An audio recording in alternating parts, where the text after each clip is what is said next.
எனக்கே தெரியா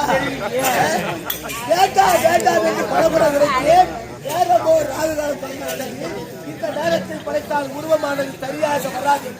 பலமுறை பார்த்தாயா ஆணும் இல்லாது பெண்ணும் இல்லாது இது நகையாக பிறந்து விட்டது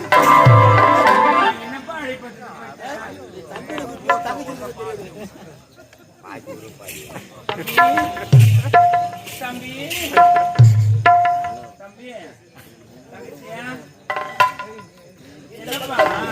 தம்பி என்று அழைக்க வேண்டும் அந்த பக்கம் சென்று தங்கா என்று அழைக்க வேண்டும் தங்கா இப்போ